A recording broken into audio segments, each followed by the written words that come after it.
esta parte, quise ponerles un ejemplo de una técnica de diagnóstico que se está utilizando recientemente y que estamos muy familiarizados con esta técnica, que es el diagnóstico molecular del COVID, del SARS-CoV-2.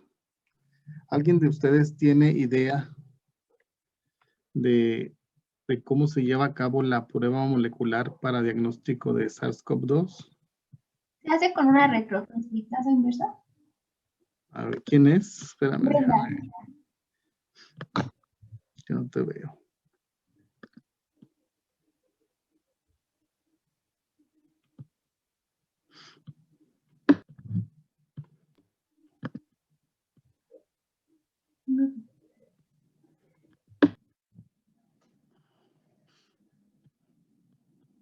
Okay. Muy bien, entonces sí, ¿en qué consiste? ¿Quién participó, perdón? Brenda. Brenda. Ok, Brenda. ¿Nos puedes explicar en qué consiste el diagnóstico molecular de el virus SARS-CoV-2? Bueno, se toma una muestra, es una muestra de un hisopado nasofaríngeo. Se tiene que utilizar un buffer, bueno, es como un medio, no recuerdo cómo se llama. Ok. Posteriormente, pues ya se realiza lo que es la extracción y la purificación y se utiliza... ¿Qué se extrae? ¿Qué se extrae de esta muestra respiratoria, de esta muestra de exudado nasofaríngeo? Pues el virus como tal. ¿Segura? Bueno, el material genético, ¿no? El material genético del virus. ¿Y de qué material genético está conformado el virus SARS-CoV-2? De ARN. Ok, de ARN. Entonces, ¿cómo harías tú la extracción de ARN con los conocimientos que ya tienes?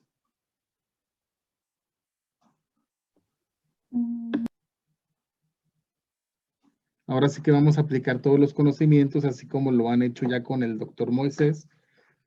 Entonces, así en los ejercicios que les pone el doctor Moisés, igual aquí, piensen un poquito a ver a alguien que me diga cómo extraerían el ARN de esa muestra.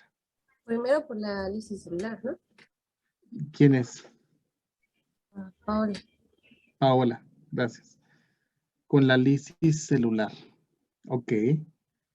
Entonces vas a usar un buffer de lisis, un regulador de lisis.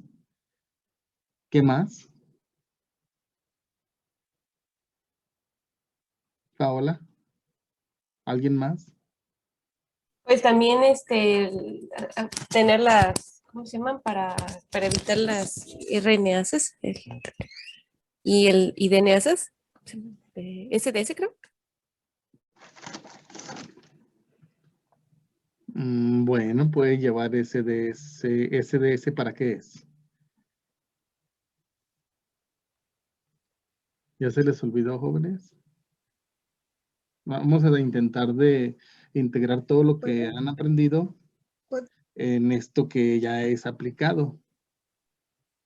Si a ustedes los contratan en un laboratorio y les dicen, bueno, tú ya eres químico. ¿Sí, Ángeles?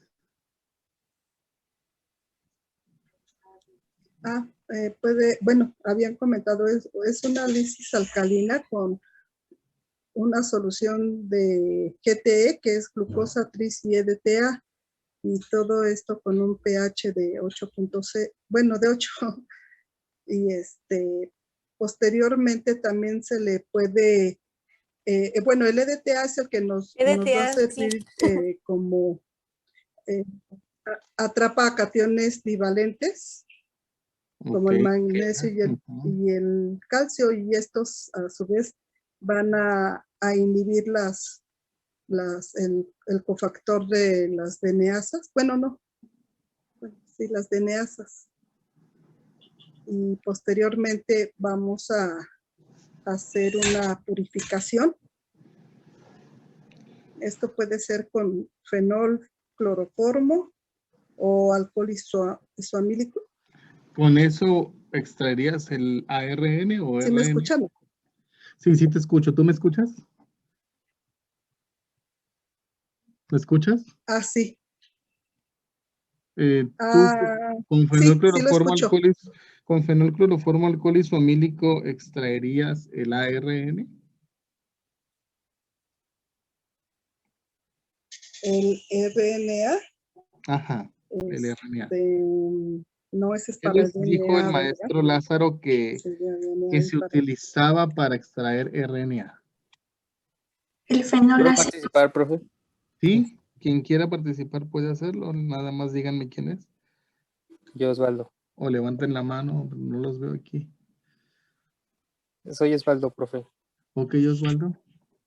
Se utiliza un regulador, pero es diferente.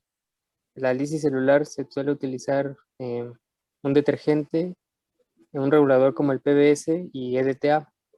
Ok, Y DNAsas, porque lo que nos interesa es el ARN.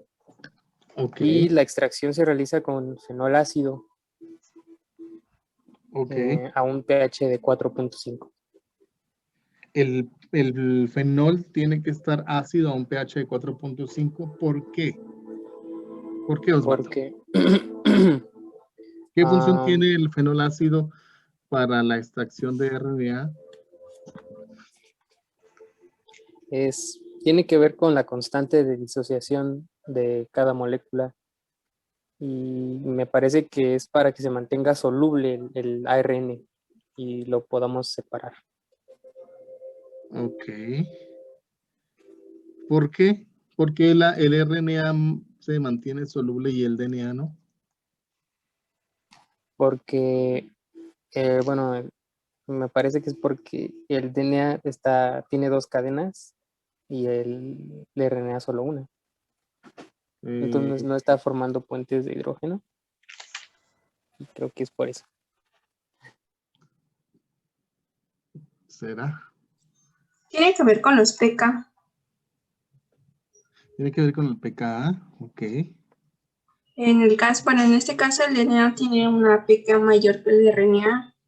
Esto Ajá. es que el RNA permanezca en la fase acuosa y el DNA se vaya a la fase, bueno, a una interfase. Ajá. Pero ¿qué tiene el RNA en su molécula que le ayuda a que ese pK sea menor y pueda ser soluble en fenolácido, mientras que el DNA no? ¿Se acuerdan? Ajá. Bueno, lo que no tiene es el grupo hidroxilo, ¿no? ¿Quién? El RNA en el carbono 2. ¿El RNA no tiene el grupo hidroxilo en el carbono 2? No, sí lo tiene. Tiene en el carbono 2 y en el carbono 3. El RNA tiene en los dos. En los dos. Por eso en Pero el carbono 2 y en el ajá, carbono entonces más bien el que no lo tiene, ¿cuál es? el DNA. De hecho, Bueno, sí. por eso se llama desoxi. Sí, perdón, me confundí. Ácido desoxirribonucleótido, porque no tiene el OH en la posición 2' de la ribosa. O bueno, en ese caso sería desoxirribosa. 2-desoxirribosa, de hecho.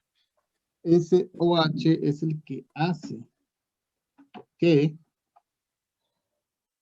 se lleve una interacción con los protones del fenol ácido y se mantenga soluble el RNA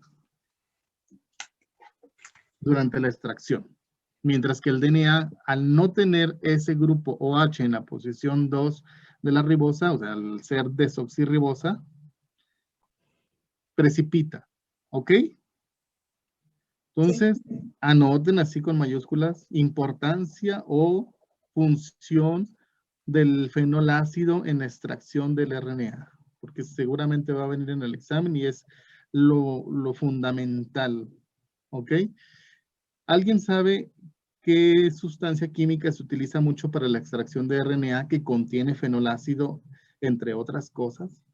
Que es de color rosita, que es muy usado. ¿Es el tionazato de guanidino? No, Ese sí se usa para extracción de RNA, sí, el tiocianato de guanidino, pero hay una sustancia que se usa mucho para extracción de RNA que tiene fenolácido dentro de sus compuestos.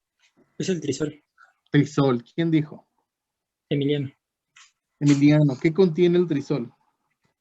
Es el fenol más sales de Fenolácido. guanidinio, fenol Ajá. ácido más sales de guanidinio Y puede y, ser un el color- tiocianato de guanidino, como dijo Ángeles. Ajá.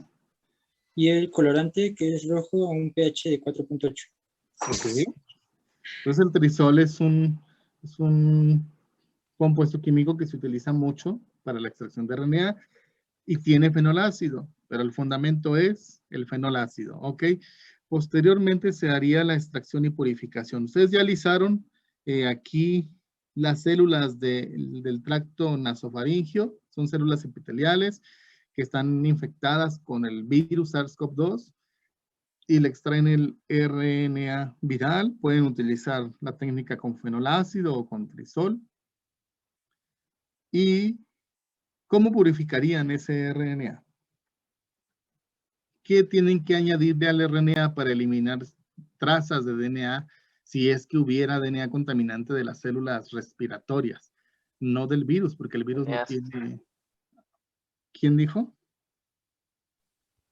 Yo, Daniel, de Ok, Neasas, ¿no? DNAsas, ok, eso se utiliza para la extracción de RNA DNAsas, una DNAsa. ¿Y cómo lo precipitas el RNA?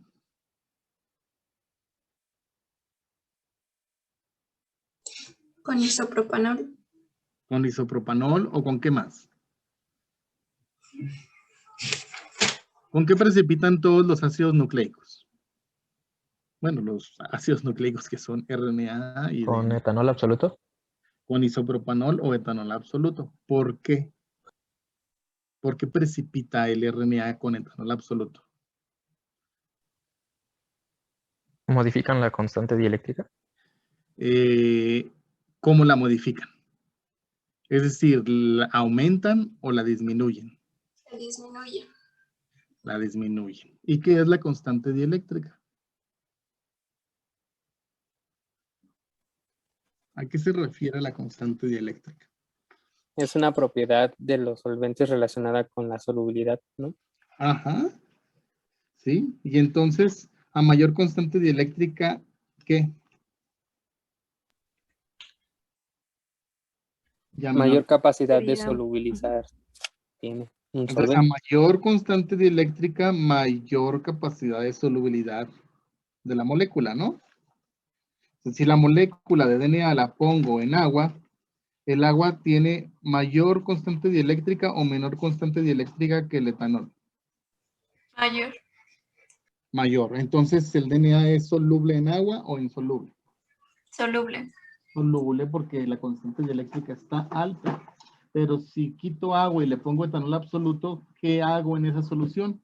Disminuyo la constante dieléctrica y ¿qué pasa con el DNA? ¿Permanece soluble o se hace insoluble? Insoluble. Se hace insoluble. Se hace insoluble porque disminuye la constante dieléctrica y precipita, ¿ok? Podemos trabajar con el Jessica Rodríguez, ¿estás ahí? Adriana Velázquez, ¿estás ahí? Sí, profe. Oye, Adriana, tenemos el RNA ya. ¿Qué te parecería? ¿Lo podrías utilizar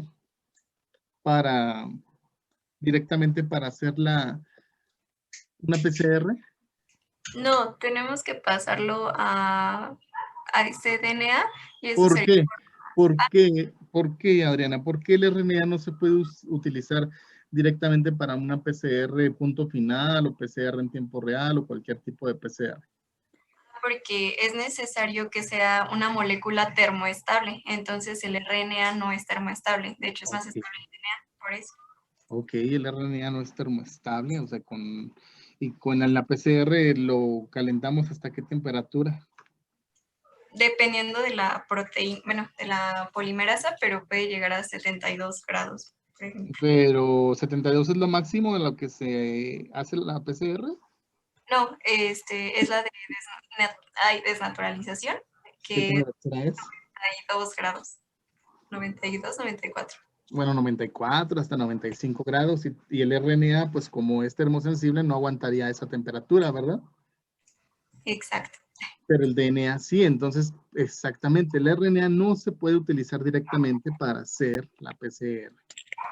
Entonces, ahora sí, Adriana, ¿qué tenemos que hacer para poder utilizar ese RNA o algo que provenga de ese RNA ahora sí en la PCR?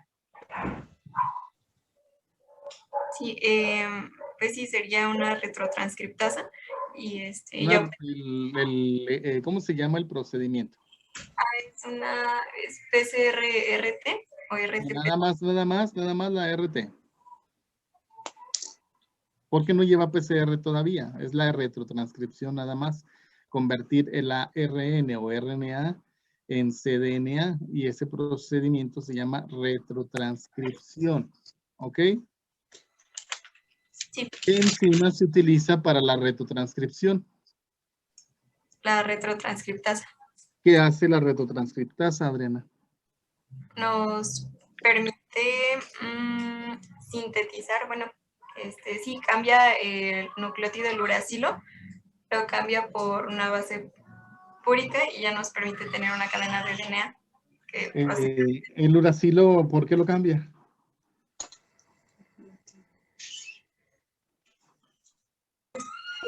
Por una timina. Ok.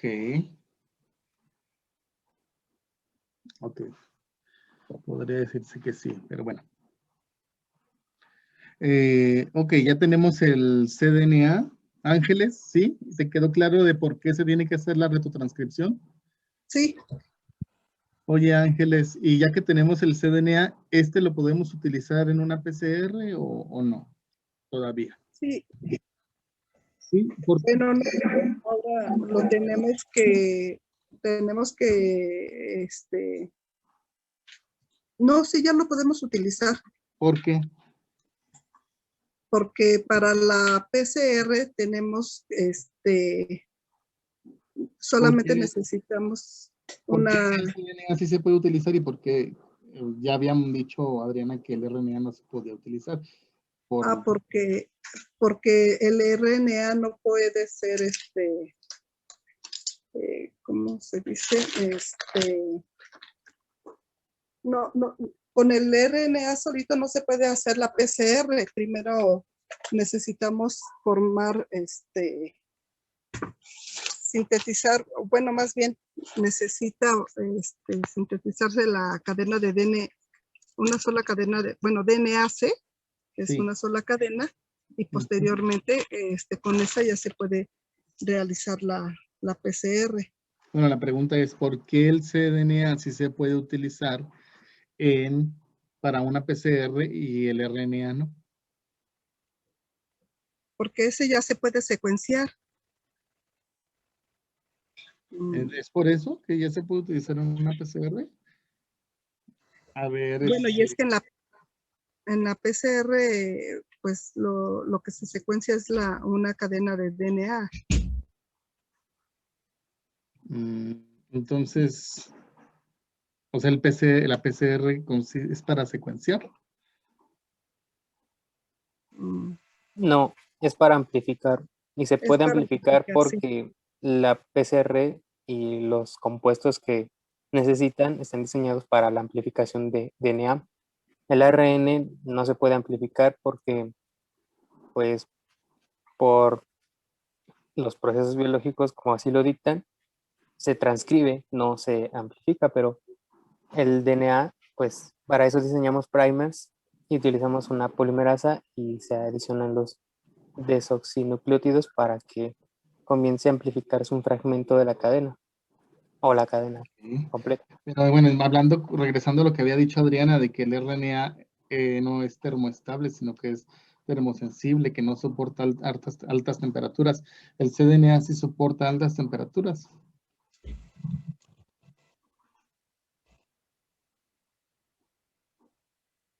Pues sí, porque tenemos las temperaturas de iniciación. Bueno, no son de iniciación. ¿Cómo se llama? Ok. Y Sí, luego el tenemos- CDNA ya es estable y aparte, pues todo lo que se utiliza, a ver quién está participando en el chat. A ver, Sagrario, si quieres participar.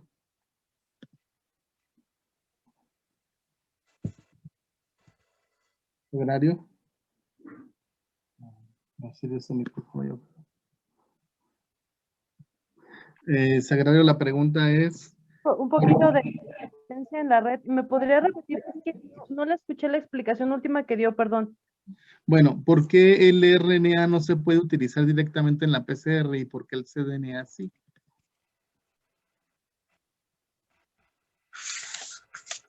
Es porque por ejemplo, el DNA de cadena sencilla es más fácil de manipular que bueno, ya está abierto y es más fácil manipularlo, por así decirlo, en comparación con el DNA de cadena doble, profesor. No, yo quiero que me compares RNA con CDNA, no DNA de cadena sencilla con DNA de cadena doble. No. Tú tienes una molécula de RNA y tienes una molécula de CDNA. ¿Por qué el RNA no lo puedes meter en una PCR y por qué el CDNA sí lo puedes meter en una PCR? Esa es la pregunta para todos. Porque el CDNA es termoestable, más termoestable. Claro, para iniciar. El CDNA es termoestable. Eso es lo principal. ¿Ok? Y como en la PCR se van a utilizar temperaturas muy altas, hasta 94 o 95 grados centígrados, el CDNA sí soporta altas temperaturas y el RNA no. El RNA es susceptible a altas temperaturas. El RNA es susceptible a la degradación por calor. ¿Se acuerdan? No se les olvide eso. ¿Ok? ¿Ok? Sí, profe. Bueno. Sí, profesor. Bueno, entonces para el diagnóstico molecular de SARS-CoV-2, una vez que se tiene el CDNA, se utiliza para una reacción en cadena de la polimerasa en tiempo real. ¿Recuerdan la clase de PCR en tiempo real? A ver, Osvaldo. Osvaldo Sí, Cruz. profe. Sí. ¿Recuerdas la clase de PCR en tiempo real? Sí, profe. Ok. ¿Con qué se hace la PCR en tiempo real? ¿Con qué se hace? Sí. Pues se utilizan, es una modalidad de la PCR Ajá. que nos permite, es una modalidad de la PCR que es cuantitativa porque detectamos cantidades de genes y utilizando, ¿cómo se llama? Espectrofotometría con un colorante llamado, no me acuerdo, Cyber Green, algo así. ¿Detectamos qué dijiste? Detectamos la fluorescencia de un compuesto llamado Cyber Green. Se puede Cyber Green, ¿sí utilizar es correcto? Cyber Green, sí, se puede utilizar el Cyber Green para detectar la fluorescencia. ¿Qué hace el Cyber Green, Osvaldo? El Cyber Green se cuantifica, bueno, emite fluorescencia cuando se inserta en el surco menor de la doble cadena de DNA. Ok. De esta manera, cuando se desnaturaliza poco a poco la cantidad de moléculas que se tengan, va desapareciendo la fluorescencia. Pero después de cada ciclo, acuérdate que se hacen nuevas dobles cadenas y ahí se emitiría fluorescencia. Sí, es cierto, sí. Entonces, Después de cada ciclo, se va emitiendo más o menos fluorescencia. no, más fluorescencia. Porque se están amplificando dobles cadenas, ¿verdad? Sí, exactamente. Ok. Y si hay muchas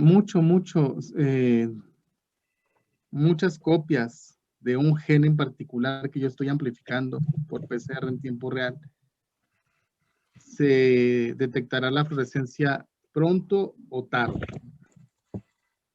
Más pronto, porque hay, como lo mencionó, suficiente cantidad para emitir fluorescencia a un ciclo temprano. Ok.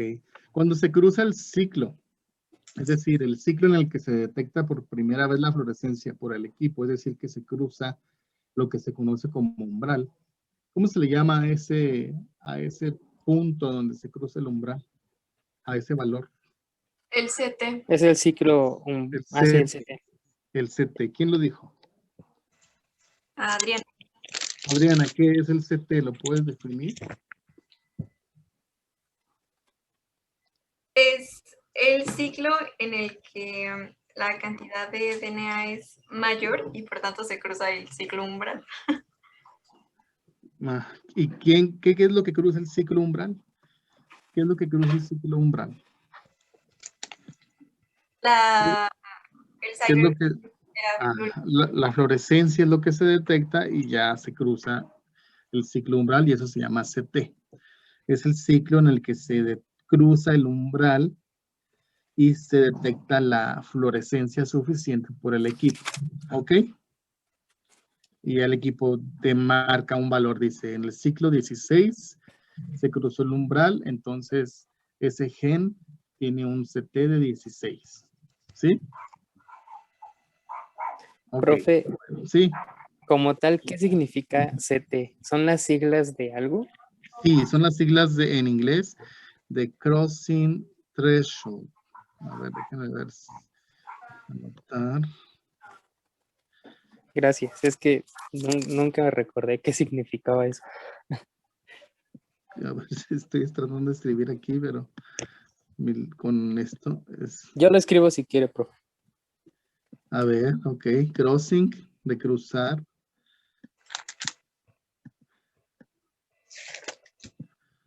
No sé si va con doble S o no, ya no me acuerdo. Ahí.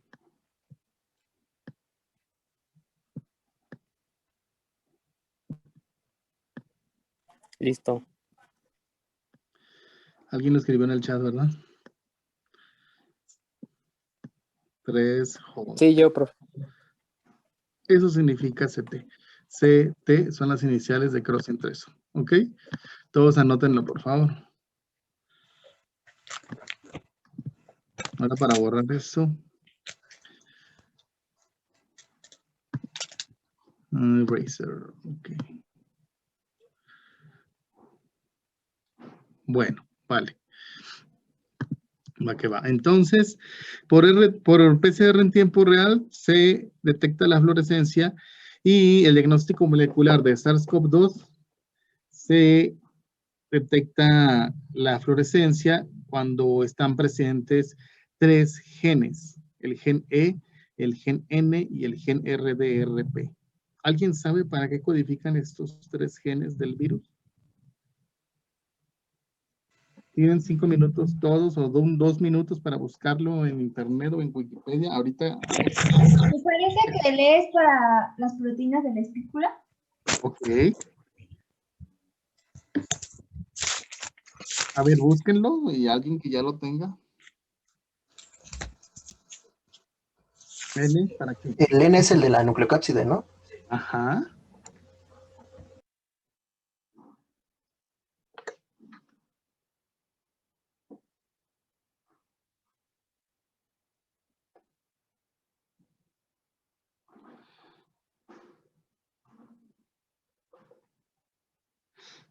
¿Y el RDRP?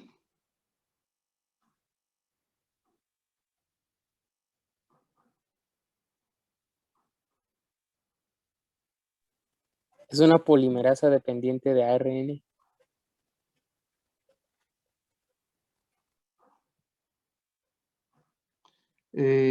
Ok.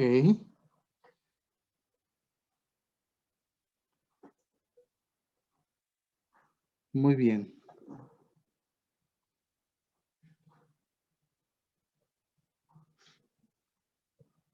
Ok, chicos, el CT, me equivoqué, es Threshold Cycle, el ciclo. C significa cycle. Es que para Roche, es que es un conflicto con el PCR en tiempo real, porque CT lo introdujo Applied Biosystems. Y entonces cuando lo patentaron, pues dijeron, CT es Threshold Cycle, ¿ok? Pero después Roche sacó sus equipos y no le pudo poner CT al valor y le puso CP, que significa Crossing Point.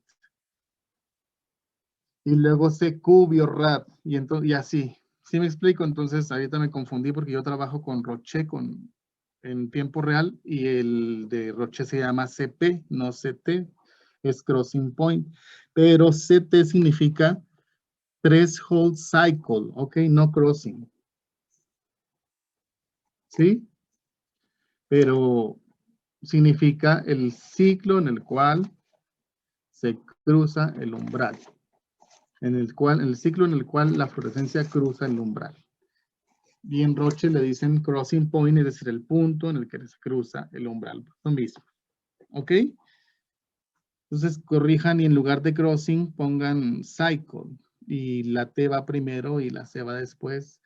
Así lo ponen en inglés, pero C de cycle, T de threshold. ¿Ok?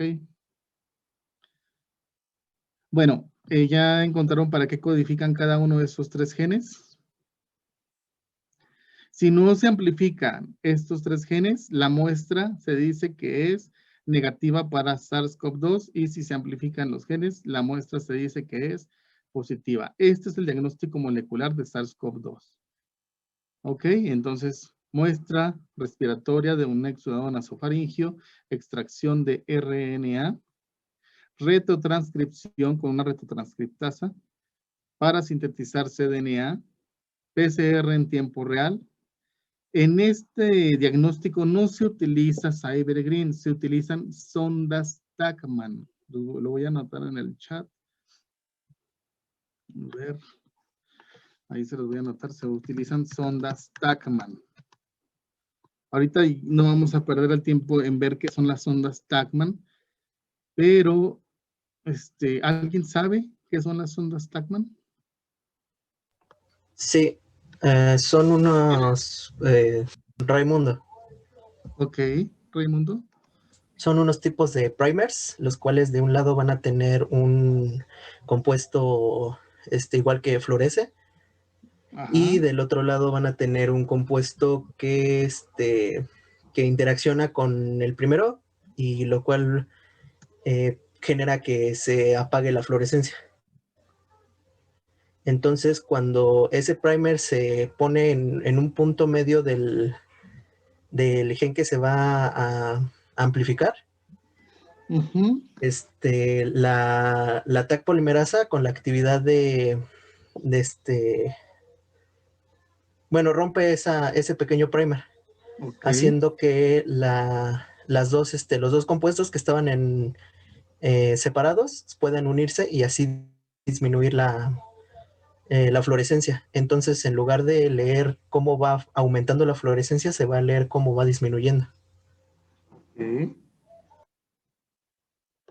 Sí, entonces les dejo de tarea qué son las ondas Tacman, ¿sí? ¿Quién fue el que habló? Raimundo. Sí, está bien. ¿Sondas qué, profe? Ahí se los puse en el chat. Ábranlo, sondas Tacman, por favor. Entonces, para la prueba de SARS-CoV-2 se utilizan 3 sondas Tacman.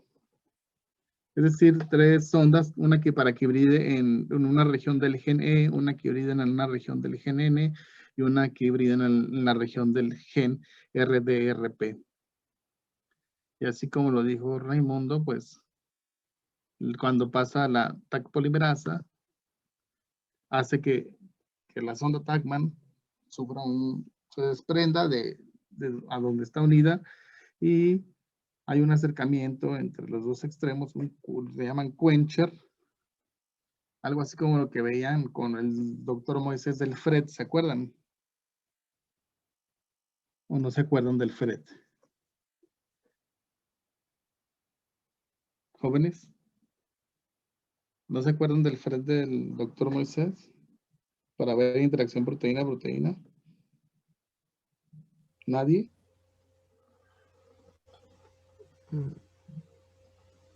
No. No. Creo que sí. ¿Quién? A ver, Adriana.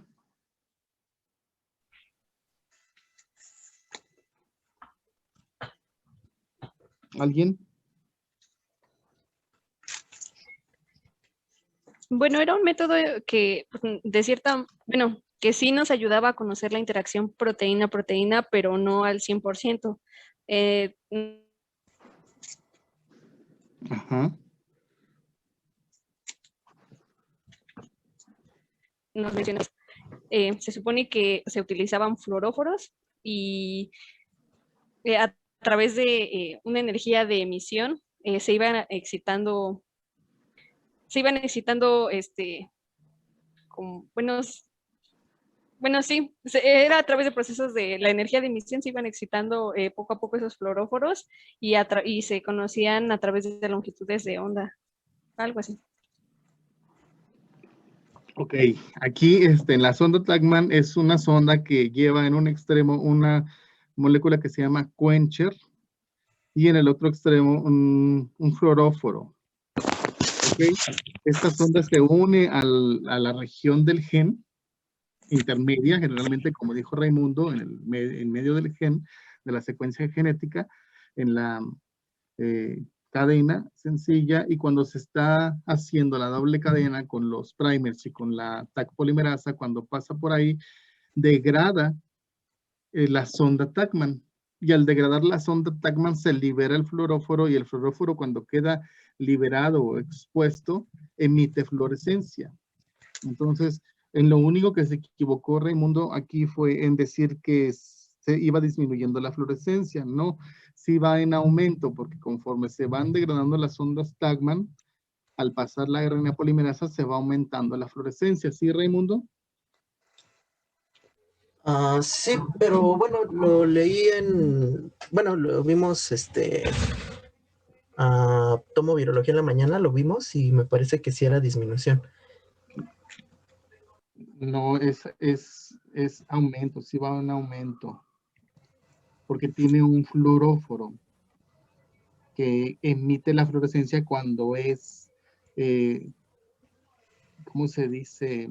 Cuando es clipped, cuando es cuando se rompe esa sonda, cuando se libera el fluoróforo, emite la fluorescencia. Déjame ver si encuentro una imagen en internet para enseñarte cómo es el fundamento de la sonda Tachman.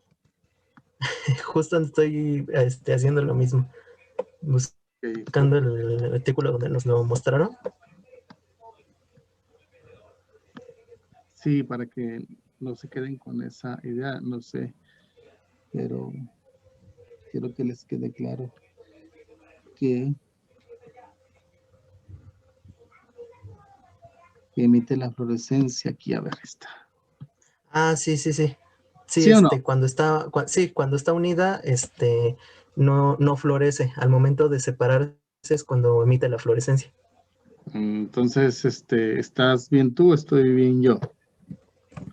No, sí está bien usted. Yo tenía el concepto al revés. Ok, déjame, les pongo una imagen para que la vean y les quede más claro lo demás.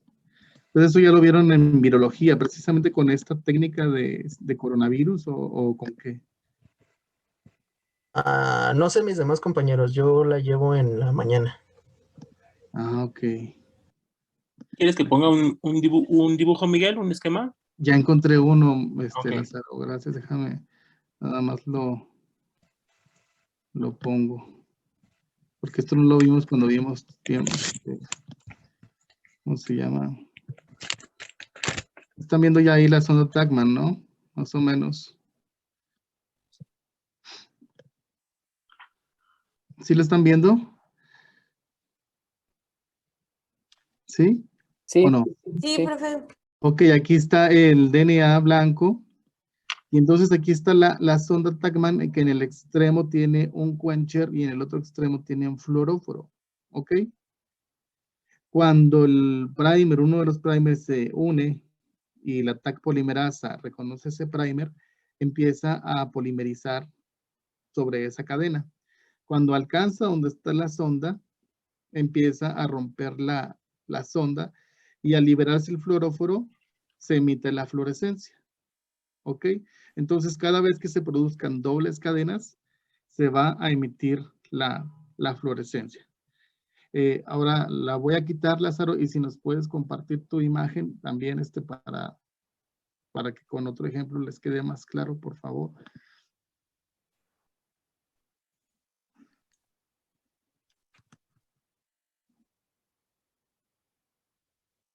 Profesor, ¿qué significa quencher? Quencher. A ver, ahorita que nos... Mira, aquí lo tengo, Miguel. Ujú. ¿Y se ve? Sí. Entonces esta PCR se hace con sus dos primer, su primer forward acá arriba y el reverso. Y la sonda que va a ser como si fuera un tercer primer y que va a hibridar en una secuencia interna, una región interna. Esa sonda tiene dos fluoróforos. Bueno, un fluoróforo y un quencher. El fluoróforo va a emitir fluorescencia cuando esté despegado del quencher, que el quencher es apagador. Va a ser una molécula que va a absorber su fluorescencia.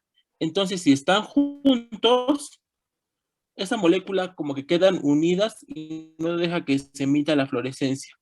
Cuando hay amplificación, si recuerdan, la polimerasa tiene una actividad exonucleasa, va a degradar la sonda y estas moléculas van a quedar separadas ya en el medio, ya no van a estar juntas. Al no estar juntas, ya se produce fluorescencia. ¿Qué sería esta cosa? Ahí está. Tenemos los dos primers.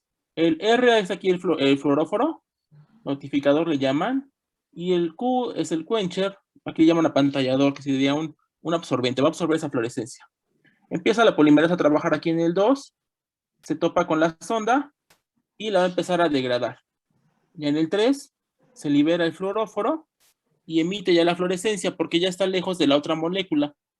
La otra molécula estaba absorbiendo la fluorescencia. Entonces, al degradarla, ya tenemos fluorescencia.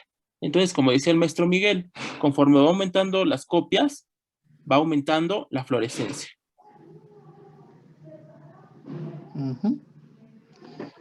Y hay otros tipos de sondas que se diseñaron después para competir la patente, que básicamente es el modelo, el que entra aquí en juego de la sonda. Igual lleva su fluoróforo y su quencher. La ventaja de estas sondas es que pueden hacer PCR en tiempo real múltiple, porque cada sonda va marcada con un reportero de un color diferente.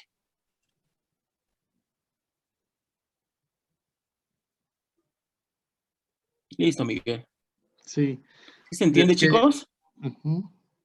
¿O me fui muy rápido? Sí, profesor. Gracias. No, sí, profe. Okay. Gracias. Y ya entonces, sí, No, quencher, profe. quencher. A mí sí no me quedó tan claro. Perdón. Ok, María de los Ángeles, no te preocupes. Vamos a ver, hasta aquí la PCR lleva sus dos primers. ¿Sí se ve? Observa aquí. Sí. Primer forward y el reverso. Ajá. Adicionalmente lleva una sonda. Esa es la sonda TACMA, que básicamente es como si fuera otro primer, un tercer primer. Nada más que lleva dos moléculas fluorescentes. Un fluoróforo y un apagador o quencher. Este quencher, cuando están juntos en la sonda, absorbe la fluorescencia del fluoróforo y entonces tú no detectas fluorescencia. ¿Hasta ahí estamos claros, María de los Ángeles? Sí. Ok. ¿Qué pasa ahora? Tú tienes aquí ya tus dos primers y tu sonda en medio. Con su fluoróforo, aquí está marcado como R, y el quencher como Q. Entonces no hay fluorescencia ahí. No. Empieza a polimerizar ya la cadena. La polimerasa llega aquí a la sonda y si te acuerdas, la polimerasa tiene la actividad de exonucleasa. Ajá. Esa actividad le permite degradar lo que esté enfrente. ¿Y qué está enfrente? Pues la sonda. Conforme la va degradando, ya se libera el fluoróforo. Ya no está cerca. Entonces el fluoróforo, ahora sí yo puedo ver su fluorescencia. El color que se está emitiendo, porque el quencher ya quedó dado de esa molécula. Mientras estén unidas ambas moléculas a la sonda, no hay fluorescencia. Pero cuando se degradan, ya puedo yo detectar la fluorescencia de mi fluoróforo. Entonces, conforme voy aumentando el número de copias, voy produciendo más fluoróforo libre, más color. Eso me indica mayor número de copias. Ok. ¿Sí se entiende? Sí, esas sondas tanto las lleva el el cebador directo como el reverso. Ajá, o sea, son dos iniciadores y la sonda que hibrida en una región interna. Es como si fueran 3 iniciadores. Ok. Nada más que el de en medio no sirve para amplificar. Es el que lleva el fluoróforo. Ajá, nada más ese se va a emitir. Va a emitir Y la fluorescencia. ventaja de porque esto, está degradado. Ajá. es que tú puedes hacer PCR en tiempo real múltiple. Porque ¿qué pasaría si quisieras hacer PCR múltiple, pero con CyberGreen? ¿Podrías tú identificar en el equipo la fluorescencia que viene de un gen y de otro? No. No, porque es el mismo color. CyberGreen te va a dar la misma coloración. Entonces aquí tú sí puedes cambiar el fluoróforo, cambiar la longitud de onda a la que lo vas a estar registrando. Y entonces como si estuvieras leyendo diferentes colores.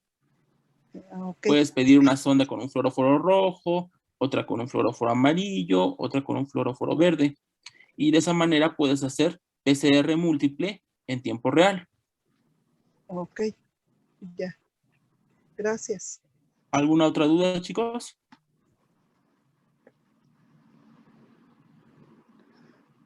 Ok. Parece que bueno. Listo, Entonces, Miguel. sí, gracias, Lázaro. Con esto, jóvenes, pudieron darse cuenta qué tipo de PCR en tiempo real es la que se realiza para el diagnóstico molecular de SARS-CoV-2. De acuerdo a lo que les dijo el maestro Lázaro, si son 3 genes los que se están amplificando por PCR en tiempo real. ¿Sería múltiple? Sería múltiple. Ok. ¿Sí? ¿Se entiende o no? Entonces se usan 3 sondas Tachman. Y cada sonda Tachman, como les dijo el maestro Lázaro, deberá llevar un fluoróforo de diferente color. Osvaldo, ¿te quedó claro qué es el quencher? Que es el apagador de la fluorescencia. Osvaldo, ¿sí? Sí, aunque no del todo claro cómo funciona, es decir, cómo apaga la fluorescencia. Absorbe la fluorescencia del digámoslo fluoróforo. Absorbe. Entre más cerca esté el fluoróforo al quencher, pues el quencher va a absorber toda la fluorescencia de ese fluoróforo. Entonces, en la imagen que les puso el doctor Lázaro, veían ustedes que la sonda tiene en un extremo el quencher, en un extremo el fluoróforo. A esa longitud, el quencher absorbe toda la fluorescencia del fluoróforo, Osvaldo. Pero cuando pasa la Taq polimerasa junto, o sea, está el primer, entonces llega la Taq polimerasa. ¿Qué hace la Taq polimerasa? A medida que la Taq polimerasa sintetiza la cadena en 5'3', tiene la actividad de exonucleasa, ¿se acuerdan? Y eso hace que la misma Taq polimerasa degrade la sonda Tachman. Y al degradarla, el fluoróforo y el quencher se separan. Y al estar lejos, el fluoróforo ya puede emitir fluorescencia porque el quencher ya no le va a robar o ya no le va a absorber la fluorescencia. ¿Sí, Osvaldo? Esto es como porque se traslapan un poquito sus espectros de absorción. Ajá, es lo del FRET, sí, o sea, por ejemplo, en lo del FRET que les dijo el doctor Moisés, en eso se basa esto. Sí, Lázaro, diles, por favor. Se traslapan un poco sus espectros de absorción. Por ejemplo, imaginemos que el quencher es verde. La fluorescencia verde, ¿se acuerdan ustedes como en qué nanómetros anda? ¿No? Digamos que más o menos anda como en unos 500. 500 nanómetros. Entonces el quencher absorbe a esa longitud.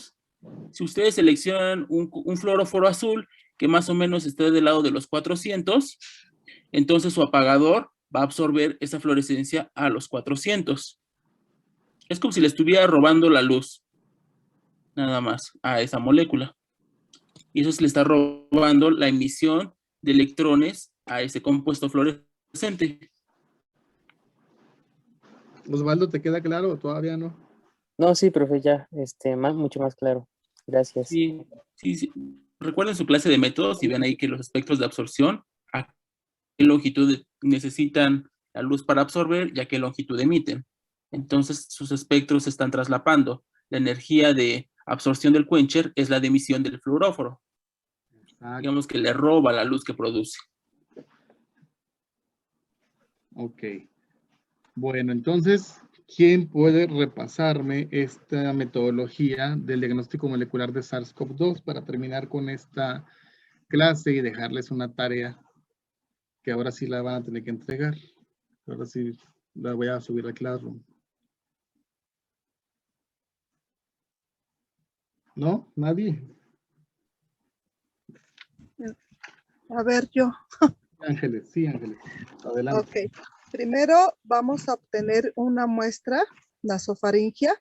Ajá. Posteriormente vamos a extraer nuestros RNA del virus. Ok. Le vamos a realizar una lisis y extracción y con una lisis celular y una purificación.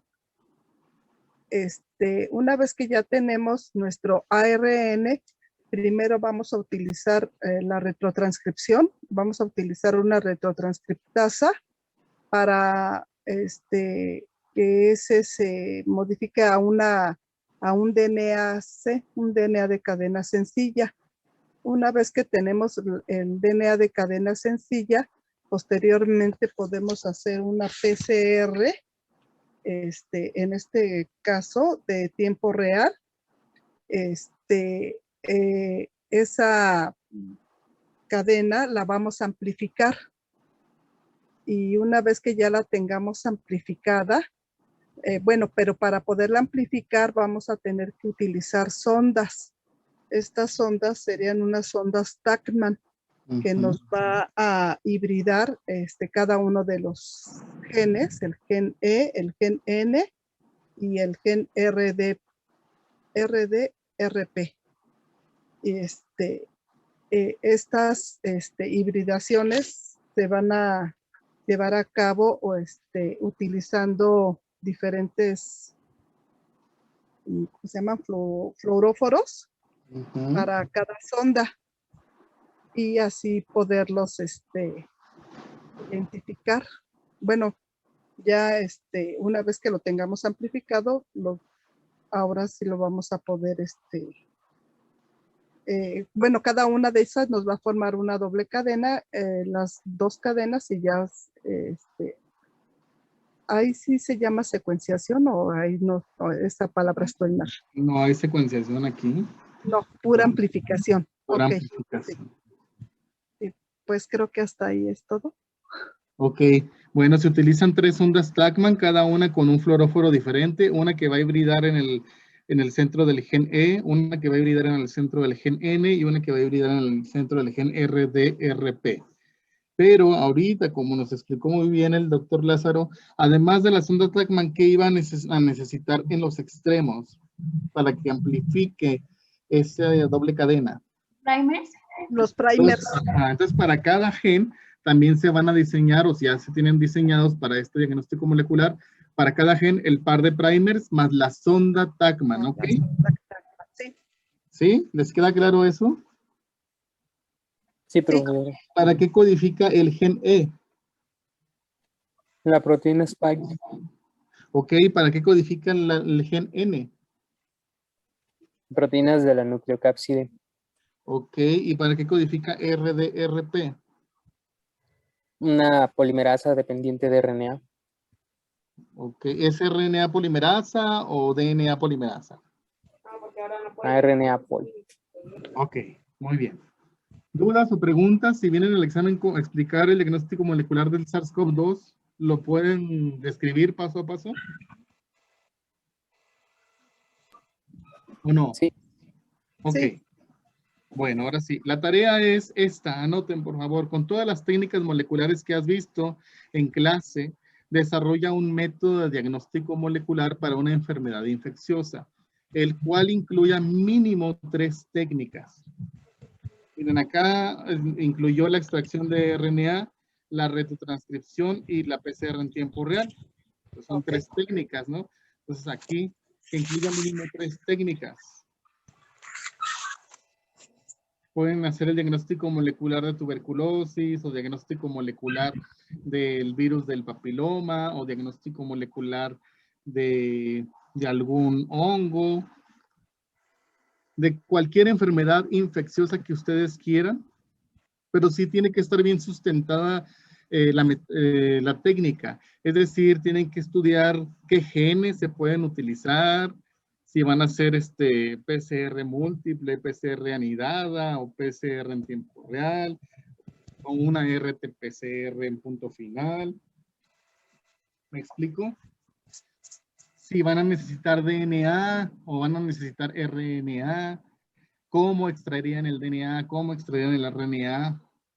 También pueden trabajar con las proteínas, jóvenes. Pueden hacer Western blot, pueden hacer ELISA, todo lo que han visto en clase con los 3 profesores. ¿Ok? Sí, profesor. Sí, profesor. ¿Mande? ¿Para cuándo sería la tarea? Dentro de una semana, el próximo lunes. Ok, gracias. Ahora vamos con epidemiología molecular desde un enfoque bacteriológico, ¿ok? La epidemiología se define, como dice ahí en la diapositiva, una rama de la medicina que se encarga del estudio de los factores que se relacionan con la aparición de diversos trastornos de la salud, ya sea en una comunidad humana, especialmente con las enfermedades de tipo infecciosas, aunque no siempre es con las enfermedades de tipo infecciosas, también con las no infecciosas, por ejemplo, la diabetes, el cáncer, etcétera. Pero lo importante de la epidemiología es que relaciona estas enfermedades con la distribución geográfica. ¿Alguien de ustedes ha visto a las 7 de la noche el reporte del estatus de COVID día a día que presenta el doctor Hugo López-Gatell? ¿Alguna vez? Sí, alguna vez. A ver, Ángeles, ¿y de qué hablan ahí? ¿Qué nos dicen? Bueno, pues primero nos muestran las gráficas. Bueno, no, primero nos hablan de cómo va cuál es el comportamiento, cuántos muertos, cuántos infectados y también en qué lugares hay más, ¿cómo diríamos? Más contagios. Ok. Y luego pues ya nos muestran las gráficas de los lugares donde se presentan estos mayores contagios, en unas y otras donde hubo más muertes. Ok. Hablando aquí a nivel nacional. Más o menos. ¿Tú crees que ese reporte sea un reporte epidemiológico o no? Sí, porque nos está diciendo el comportamiento del virus. A lo mejor le faltarían más, pero para que lo entienda la población, pues yo creo que sí. Sí, no, definitivamente sí es. Sí, definitivamente lo dan digerido para que la población lo entendamos, pero sí nos hablan de tasas de mortalidad, tasas de morbilidad, de los lugares, los estados que te presentan mayor número de casos, de dónde está el semáforo verde, dónde está el semáforo amarillo, dónde está el semáforo rojo, es decir, dónde hay más casos, dónde hay menos casos. También nos hablan que la tasa de letalidad, todo eso. De este término de epidemiología se deriva la palabra epidemia.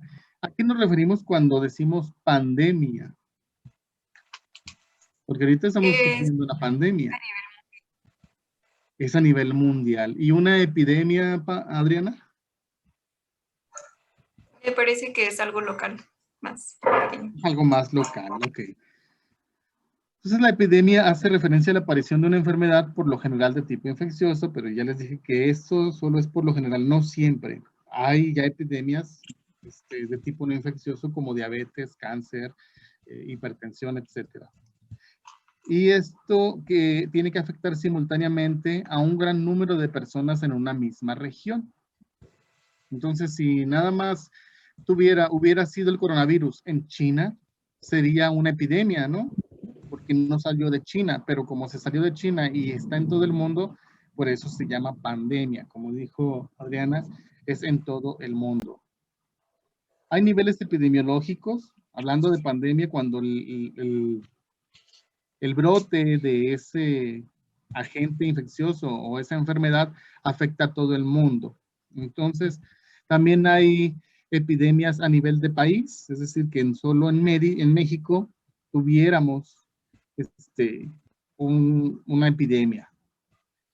O, por ejemplo, aquí estamos hablando de la tuberculosis. Miren, en el mundo aquí nos dice la Organización Mundial de la Salud, este mapa es del 2015 y nos muestra con estos diferentes colores en donde hay mayor incidencia de tuberculosis, o en donde hubo mayor incidencia de tuberculosis en el 2015.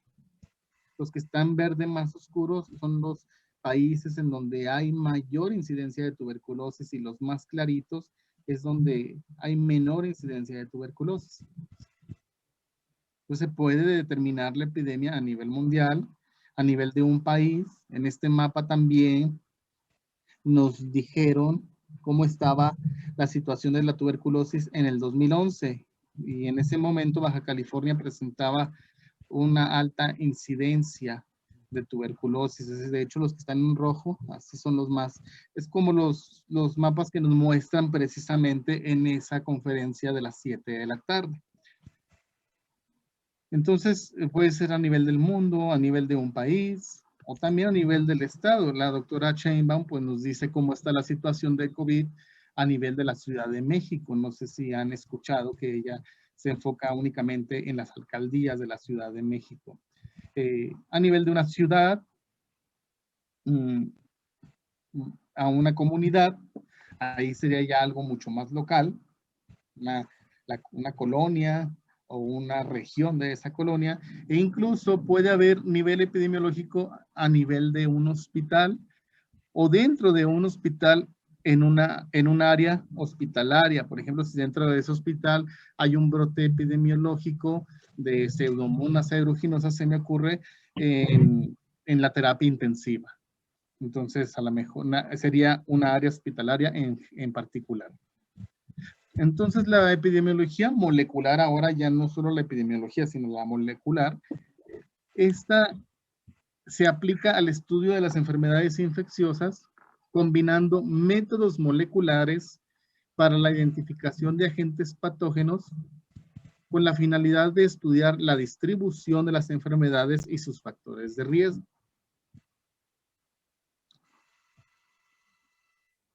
¿Qué técnicas moleculares se utilizan para detectar un brote epidemiológico? Existen diversas técnicas moleculares. La mayoría se basan en la PCR, no todas, pero ahorita vamos a ver. Son muy útiles como método inicial, estas que se basan en la PCR, son muy útiles como método inicial de tipificación para estudiar la relación clonal entre aislados de una misma especie. Hablando aquí, por ejemplo, de bacterias. ¿A qué se refiere relación clonal entre aislados de una misma especie? Osvaldo. Bueno, yo entiendo por relación clonal, se refiere a que encontremos en cada uno de los aislados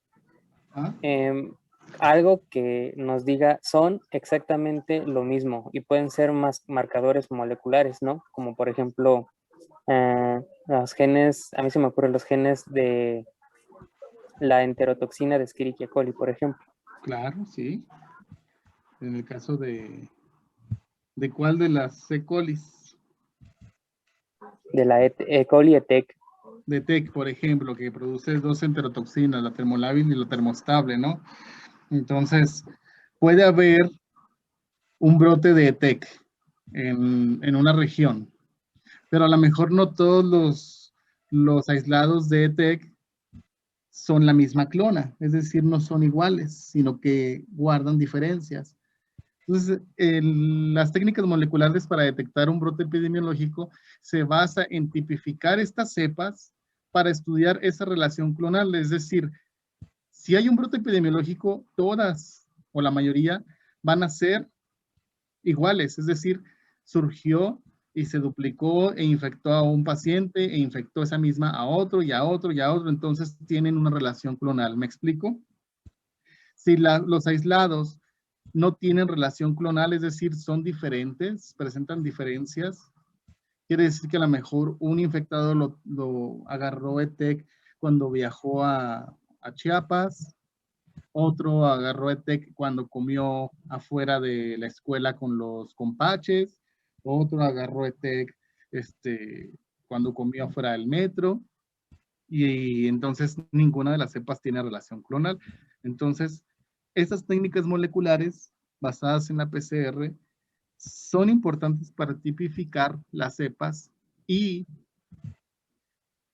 averiguar si existe relación clonal entre estos aislados de una misma especie. ¿De qué va a depender qué técnica elegir? Pues va a depender de factores de tipo técnico y económico. Es decir, qué tan rápida sea la técnica a utilizar, qué tan laboriosa sea, qué tan fácil o difícil sea de interpretar y qué poder de discriminación y reproducibilidad tenga.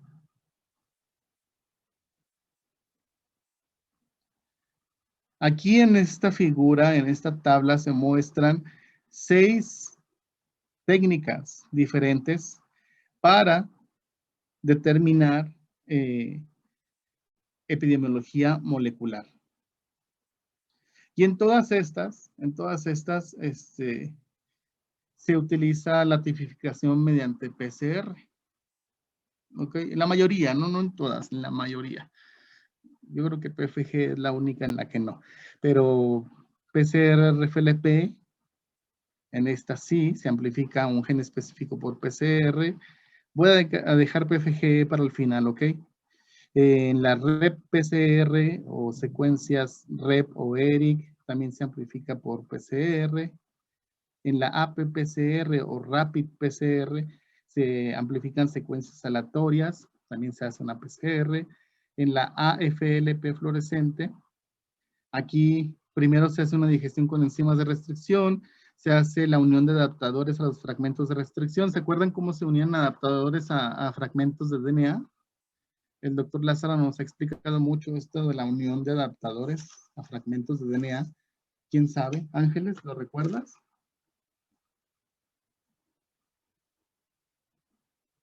¿Cómo agregar un adaptador en un extremo de un fragmento de DNA?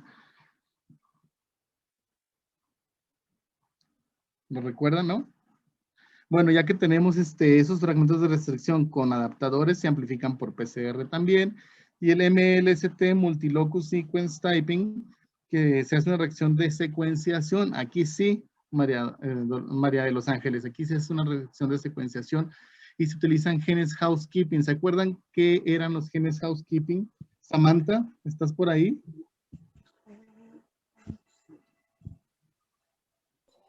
Sí, no recuerdo. A ver, Daniel Alejandro levantó la mano. Participa, por favor.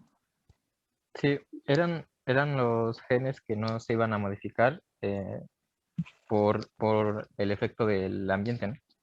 O sea, No siempre se iba a iban modificar a expresarse. cosa. Su A ver, otra expresión. vez. No se modifica su expresión. Muy bien. Varian Flores, dinos. Yo recordaba que eran los genes encargados o que se iban a encargar de la muerte celular. No. No. Lo que nos dijo Daniel sí es. ¿Alguien más? Son genes constitutivos, es decir, que no varían su expresión genética independientemente de la condición en la que se crezca el microorganismo. Son genes constitutivos, genes que no varían su expresión genética. Un gen housekeeping. Y pues PFGE, que se utiliza todo el DNA del microorganismo, generalmente bacteriano, y ahorita vamos a ver toda la metodología.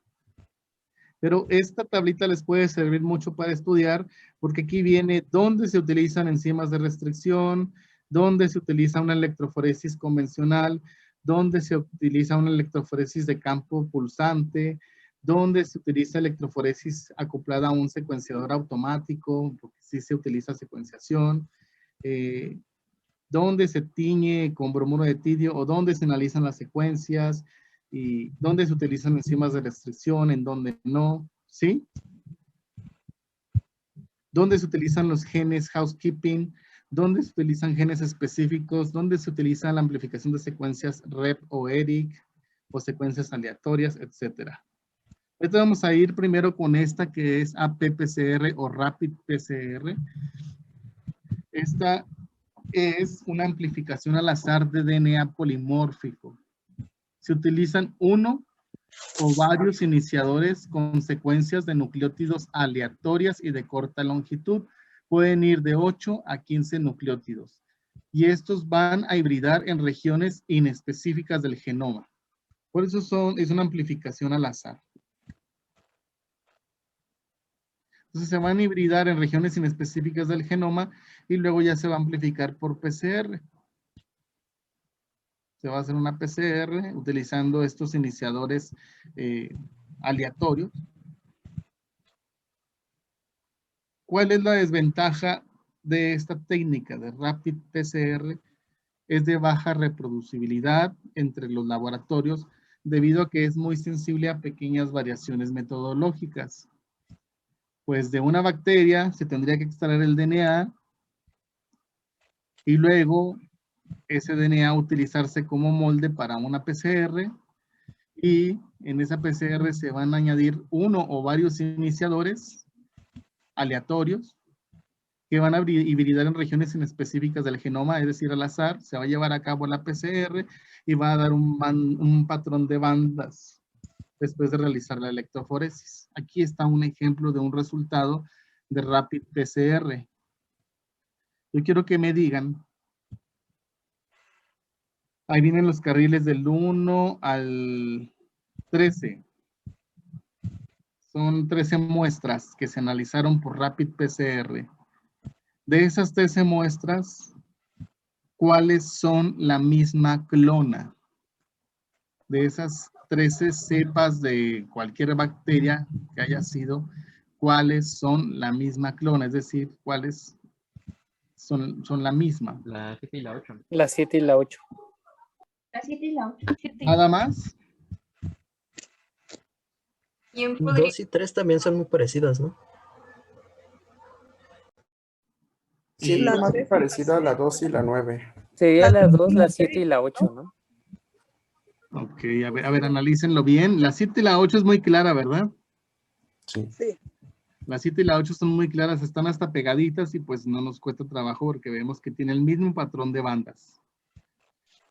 Pero si ya queremos poner la 2, porque alguien dijo 2, 7 y 8, ¿no? Sería la 3. Sí, yo. Ok, ¿cómo ves la 2? Bueno, es que yo le acabo de hacer zoom a la imagen porque Ajá. no sabía que se podía. Y estoy viendo que abajo, en las bandas, los carriles, perdón, 7 y 8, Ajá. tienen 4 bandas visibles, ¿no? Y en la última, o sea, ya no, abajo ya no hay nada. Y en la 2 pareciera que sí, pero no estoy muy seguro. Y bueno, también se ven arribita de la última banda del carril número 2, también parece que hay otra banda. Arribita, ¿verdad? Pareciera que aquí hay una banda, ¿no? No, yo me refería a la banda visible de 400 1, 2, bases. 3, ¿ahí está? Ajá, arribita parece que hay Esta. una banda, sí, que Ok. no se aprecia en los carriles 7 y 8, a esa misma altura. Ok, más o menos. Entonces, sí nos costaría trabajo, ¿no? Decir que la 2 es igual a la 7 y la 8. Tal vez guardan una relación clonal, pero tal vez no. Las que sí son definitivamente idénticas son la 7 y la 8. ¿Alguna más? Sí, no, ¿por qué? A ver, Es la 9 y la 2. 9 y la 2. Esta banda de aquí, ¿la ves en el 2, Adriana? No, es que sí se ve un poco dispersa esa banda. Sí, sí está un poco dispersa, pero a ver, chequen la 3 y la 6, ¿qué tal? ¿Cómo la ven? ¿O se podrán comparar o no? ¿Serán las mismas o no? Yo le 3, alcanzo a ver como dos rayitas en medio de las 6. en la cual la 3 no la observo. Exacto, aquí se ve como una rayita en la cual aquí no hay, ¿verdad? Entonces a lo mejor también eso decimos, no, pues no es, o nos queda la duda.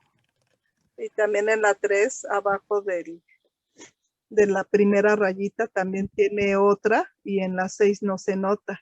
Ok, entonces, perdón, aquí las únicas que se ven bien claras son la 7 y la 8. ¿Sí se entiende entonces cómo podemos con Rapid PCR identificar clonas de la misma especie? ¿Sí? Sí. Supongamos que todos estos son aislados de TEC, de Escherichia coli enterotoxigénica. Supongamos que amplificamos al azar con iniciadores al azar y obtuvimos estas bandas. Entonces, decimos 7 y 8 son la misma especie. ¿Considerarían que estos 13 individuos en los cuales se aisló ETEC forman parte de una comunidad en donde hay un brote epidemiológico?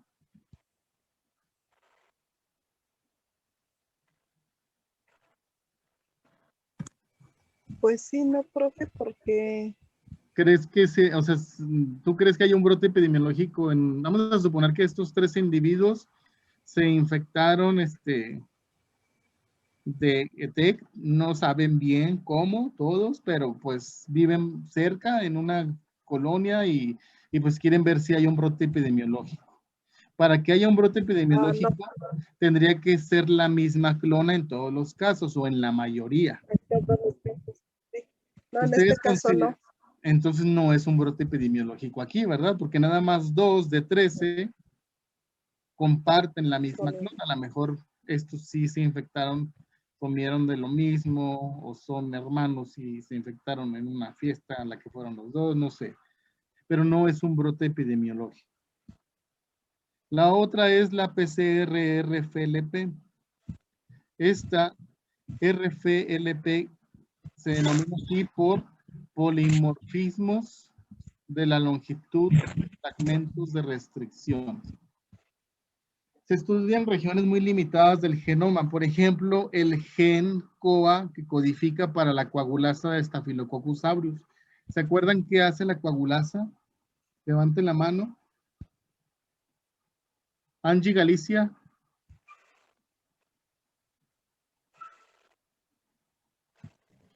Sí, la coagulasa, perdón. Sí, ¿qué hace la coagulasa de Staphylococcus aureus? Bueno,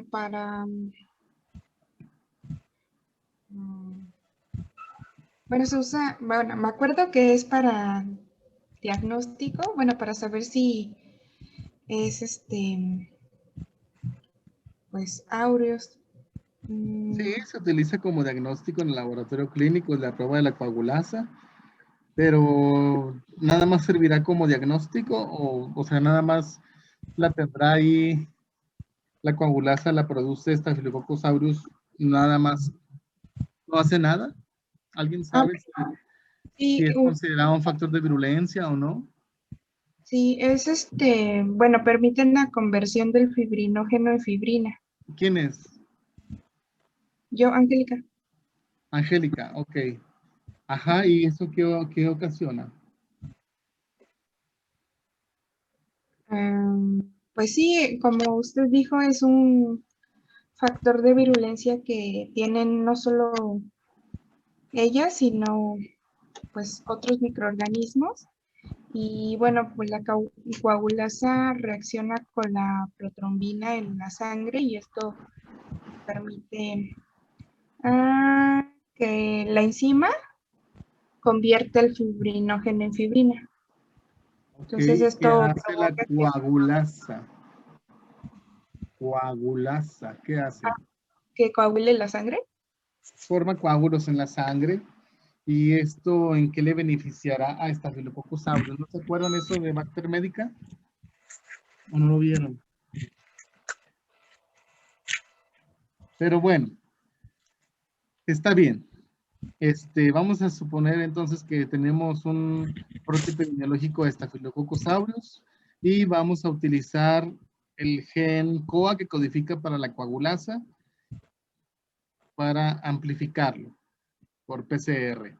Una vez que lo amplificamos, lo cortamos con enzimas de restricción, con una o varias,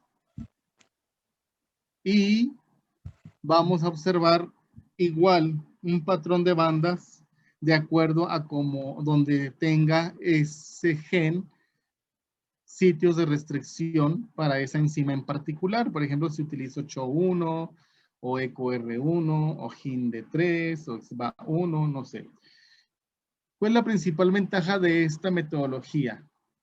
La rapidez, la simplicidad, así como su reproducibilidad. A diferencia de la otra técnica, esta sí es reproducible entre laboratorios, es más rápida, nada más obtengo el DNA, hago una PCR de un gen, de la bacteria que se aisló,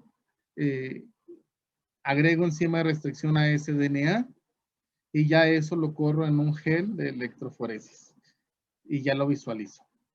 Al teñir el gel de electroforesis con bromuro de tidio o con un CyberSafe o un CyberGreen. ¿Cuál es el problema de la RFLP-PCR? Cuando se presenta un número de bandas igual o menor a 5, no se logra distinguir bien por esta técnica los diferentes aislados. No se puede saber si guardan o no una relación clonal. Ese es el único problema que tiene. Aquí tenemos un ejemplo. ¿Ok? Aquí tenemos 1, 2, 3, 4, 5, 6, 7, 8, 9, 10, 11, 12, 13, 14, 15, 16, 17, 18 pacientes de los cuales se aisló Staphylococcus aureus en un hospital. Vamos a suponer que en un hospital de un hemocultivo se aisló Staphylococcus aureus. Entonces quieren ver si hay un brote epidemiológico. Entonces hacen PCR-RFLP. ¿Consideran ustedes que hay un brote epidemiológico o no con estos resultados? Sí. ¿Quién dijo? Sí. A ver, Paola. ¿Estás por ahí? Sí. Paola, ¿consideras que estos resultados indican que hay un brote epidemiológico o no? Yo digo que sí. Ok, ¿por qué? Pues todos coinciden, ¿no? ¿Todos? ¿Todos desde No. aquí hasta acá? Porque No, las orillas es un marcador de talla molecular, ¿eh?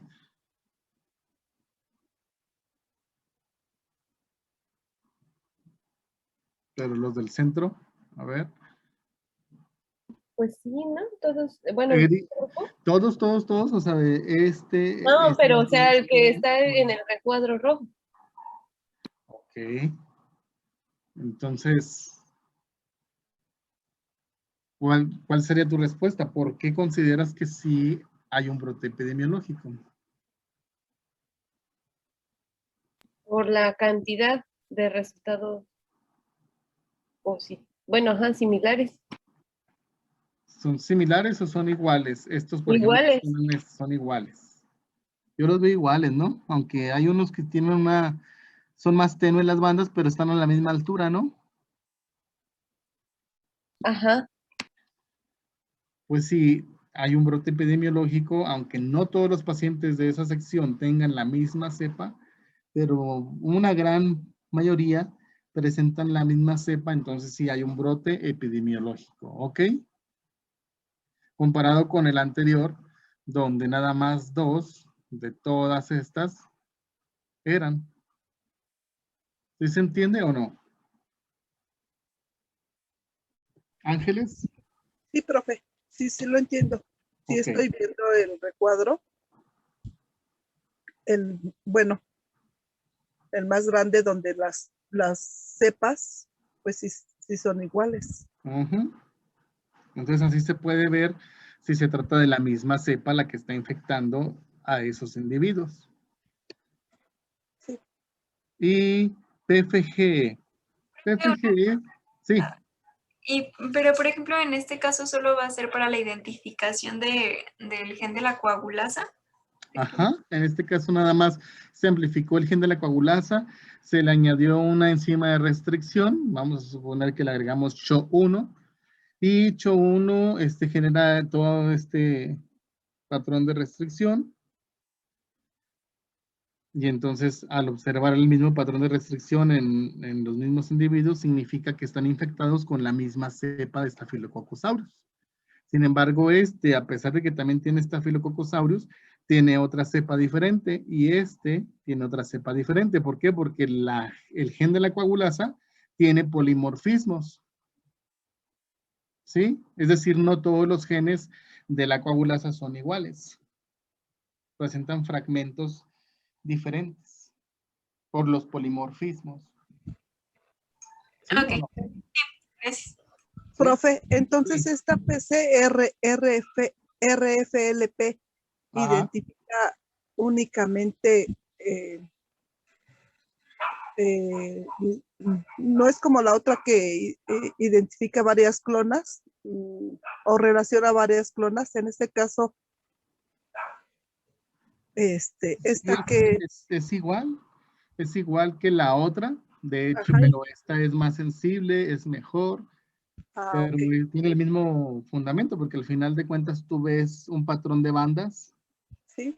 pero aquí utilizas enzimas de restricción. Primero amplificas por PCR con primers, que sí son específicos, y luego ya ese fragmento lo restringes con una o varias enzimas de restricción, y de acuerdo al patrón de bandas, es con lo que vas a identificar si se trata de la misma clona o no. Ok. Ambas técnicas sirven para lo mismo, pero esta es mejor que la anterior. ¿Ok? Sí, profe, gracias. Y ahora vámonos con PFG, que significa electroforesis en gel de campos pulsados. Pulse Field Gel Electroforesis. Esta técnica, la electroforesis en gel de campos pulsados, por sus siglas en inglés, PFG, Pulse Field Gel Electroforesis, es considerado el estándar de oro para epidemiología molecular. Es considerado el estándar de oro. Es decir, esta es la mejor técnica para determinar brotes epidemiológicos.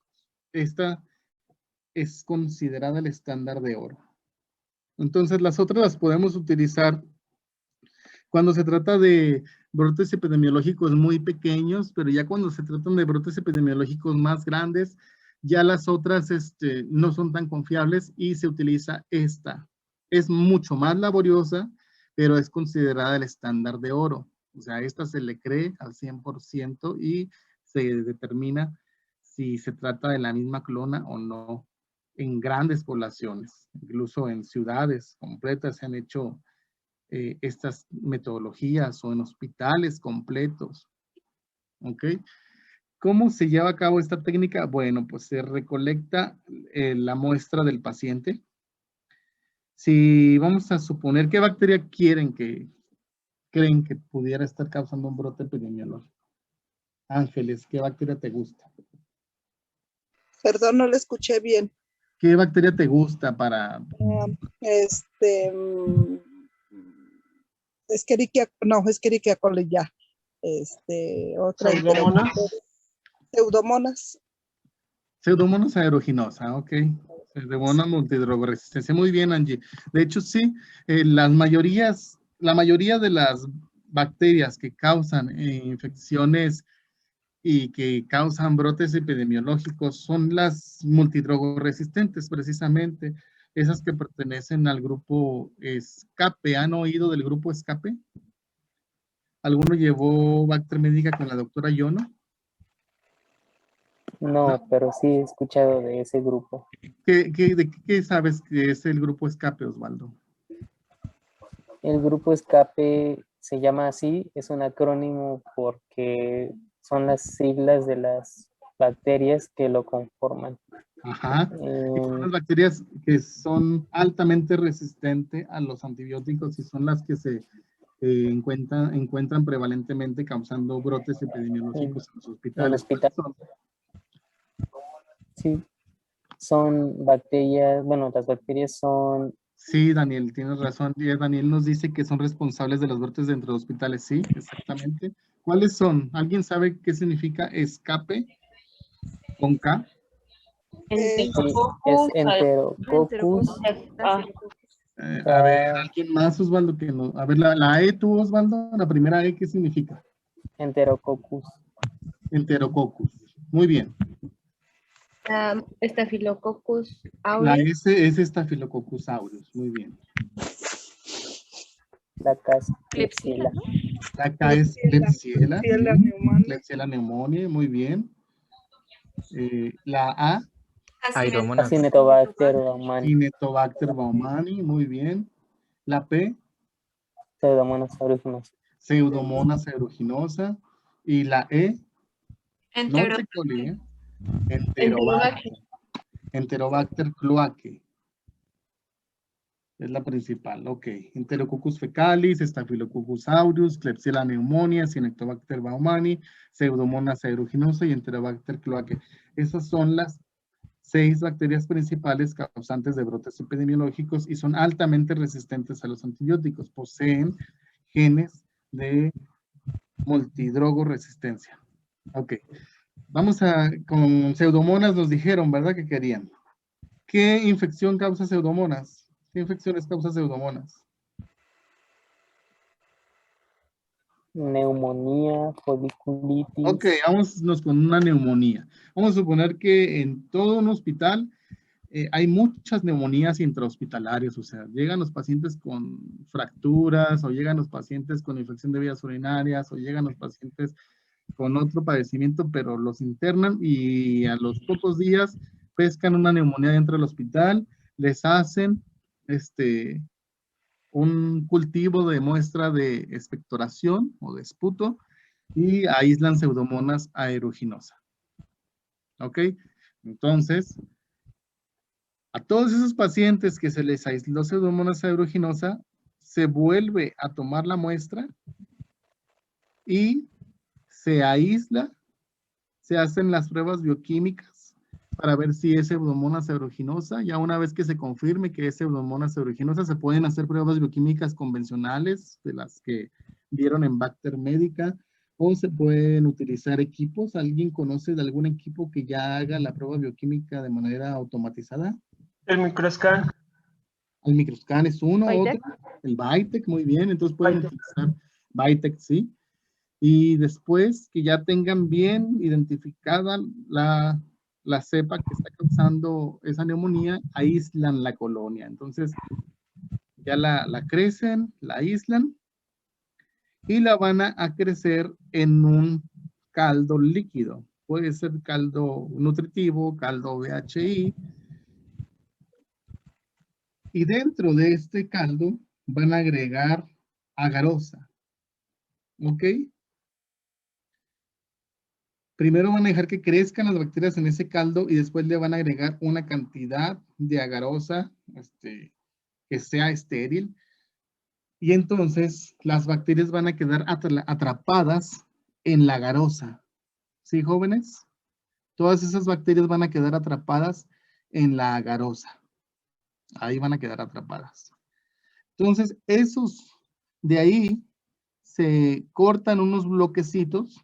Se cortan unos bloquecitos de agarosa con un aparatito especial, así para realizar los cortes, todos del mismo tamaño, y esos bloquecitos de agarosa que adentro contienen las bacterias se pasan a tubos nuevos y a cada tubo se le agrega una solución de lisis para que atraviese el bloque de agarosa y empiece a romper la pared celular de pseudomonas en este caso. con la finalidad de liberar el DNA. Pero el DNA va a quedar atrapado en la agarosa, ¿ok? Y va a ser DNA total. ¿Sí, jóvenes? Sí. O alguien se perdió hasta ahí. Pues todo el DNA que esté dentro de las bacterias que quedaron atrapadas en estos bloquecitos de agarosa se va a analizar, todo se va a alisar las bacterias, se va a liberar el DNA y se van a hacer lavados para quitar todo lo que no nos sirva y quedarnos únicamente con los bloques que contengan DNA total. Esos bloques posteriormente, bueno, a estos bloques les vamos a agregar una enzima de restricción, la cual va a realizar cortes en todo el genoma de Pseudomonas aeruginosa. Se va a llevar a cabo una electroforesis especial que se llama electroforesis de campo pulsante. Ahorita les explico en qué consiste esa electroforesis en la siguiente imagen. Y posteriormente ya ese gel de agarosa, ese gel especial, ahí tienen unos cuadritos, así con unos peines largos, pero en cada cuadrito, ahí van a poner los bloques. Estos bloques que vienen desde acá son chiquitos, que se trataron con la enzima de digestión. Esos bloques se van a colocar en cada pocito, el bloque de cada paciente. ¿Sí me explico? ¿O no? Sí, profe. Ok, el bloque del paciente 1 en el primer pocito, el bloque de agarosa del paciente 2 en el segundo pocito y así sucesivamente. Se pone ahí un buffer de corrida, tiene un sistema de enfriamiento, esta cámara de electroforesis, porque dura muchísimo y lo que no queremos es que se caliente. Y posteriormente se revela con bromuro de tidio o con algún otro agente que se intercale o que se una al DNA y que emita alguna señal, se visualiza la imagen y se observa un patrón de bandas también y así se determina si pertenecen a la misma clona o no. Para nada.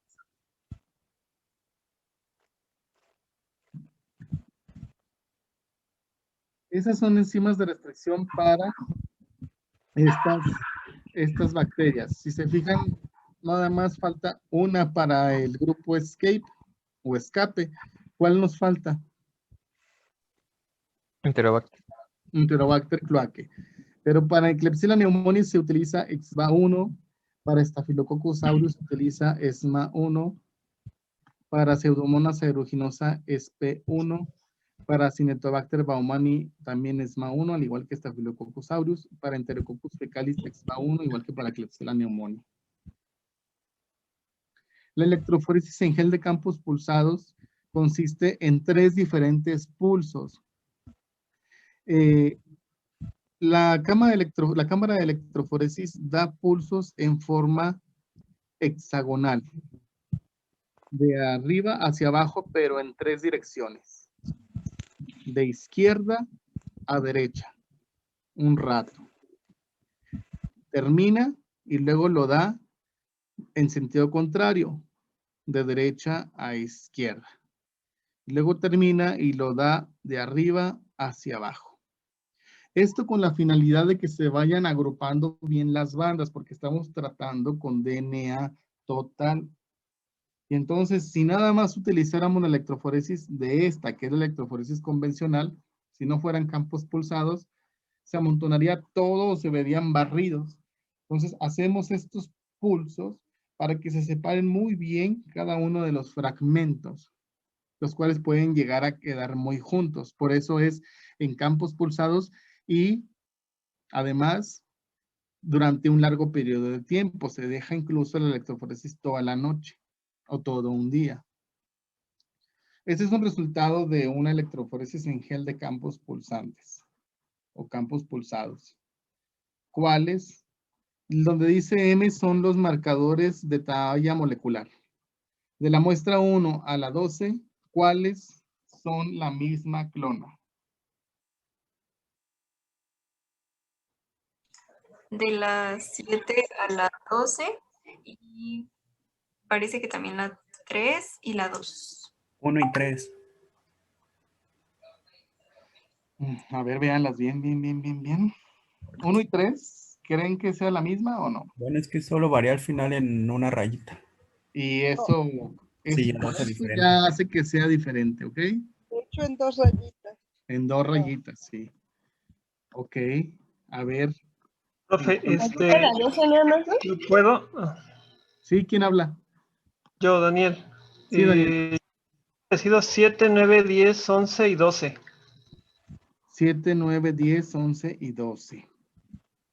¿Y la 8 por qué no? Porque hasta arriba, bueno, al principio tiene, se ve como que otras 2 líneas. Ok, podría ser, ¿verdad? Ahí como que tenemos un defecto ahí en la parte superior. Ok, pero no sé esto.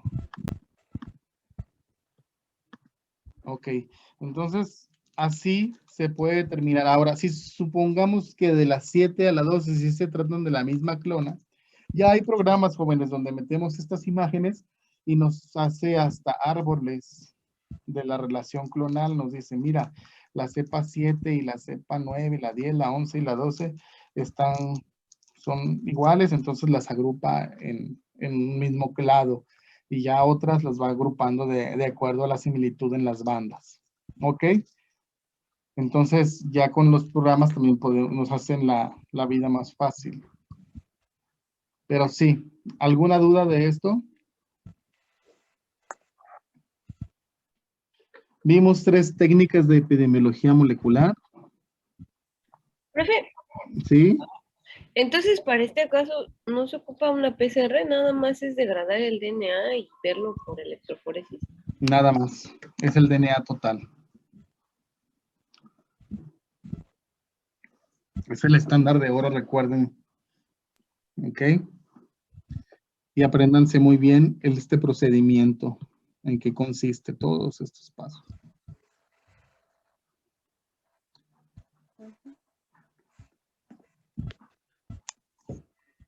Igual que los campos pulsados, ¿sí?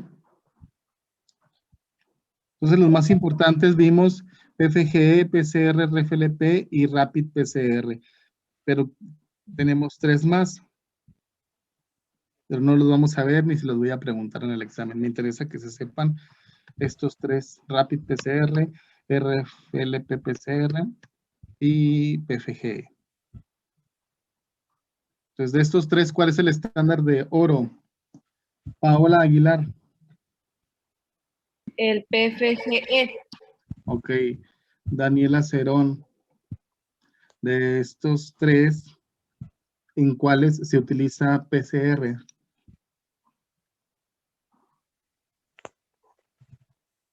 Daniela Cerón. ¿Ya se fue? Daniel Contreras. Sí, aquí estoy. A ver, Daniela. Ya pregunté. ¿No me escuchaste? Bueno, de estos 3, ¿en cuáles se utiliza, en cuáles se aplica la PCR? Daniel Contreras. Entonces.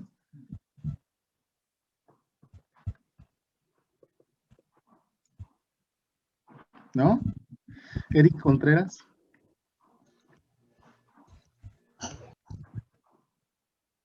Ya se fueron todos a dormir. ¿Puedo responder? Es que parece que nada más hay 3 en la clase, es Osvaldo Cruz, Adriana Velázquez y Ángeles Mondragón. Yo creo que todos los demás ya se fueron a ver la televisión. ¿Quién quiere? A ver, alguien puso en el chat. Oscar Mayén, ¿sirve tu micrófono? No, no te escuché, Eric. No, a ver, Eric, abre tu micrófono. No, no te escuchamos. Oscar, tampoco te escuchamos, pero la respuesta que dio Oscar en el chat es correcta. De estas 3, la PCR, RFLP y la Rapid PCR utilizan PCR. Hasta el nombre lo dice, jóvenes. Entonces se les pregunto en el examen y me ponen que PFG, pues está mal, ¿sí? A ver, Atsiri Cortés está por ahí. Sí. ¿En qué consiste la técnica de PFGE? Paso a paso.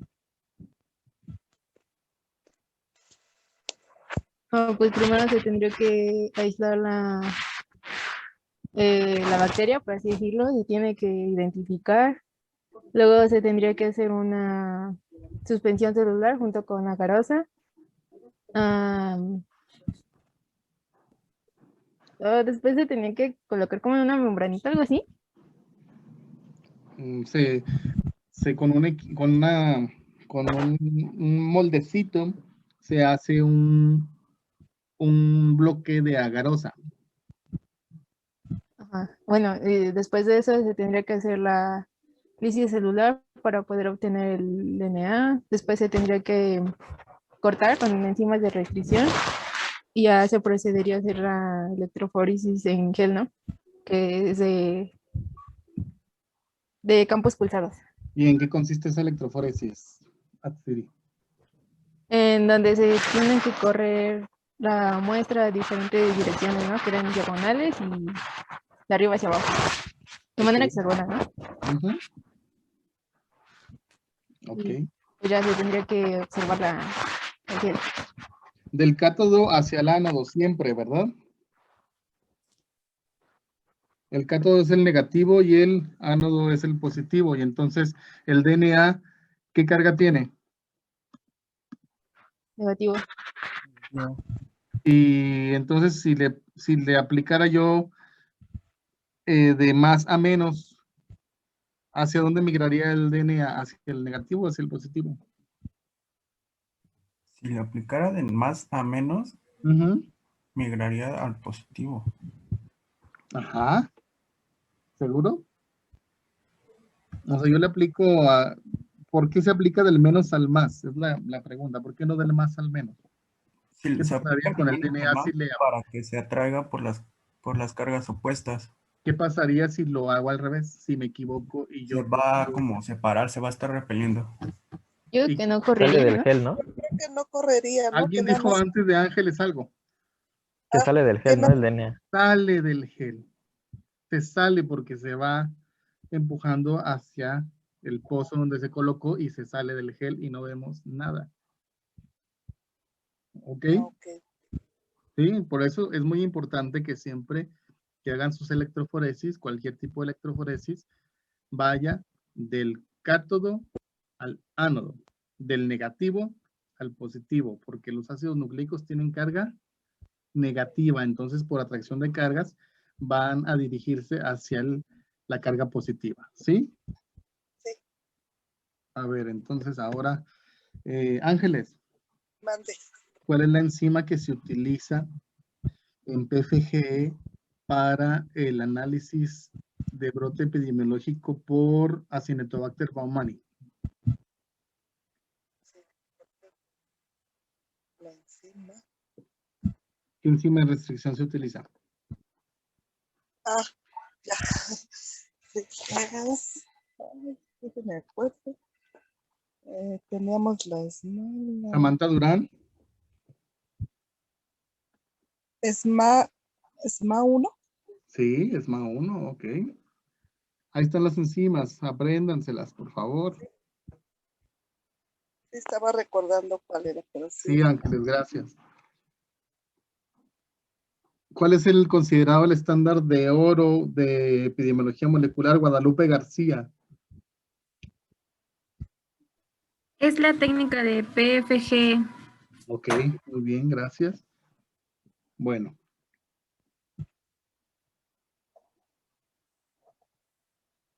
Jóvenes, la siguiente clase es el viernes. Sí. El viernes vamos a ver 2 clases más que nos faltan, que sería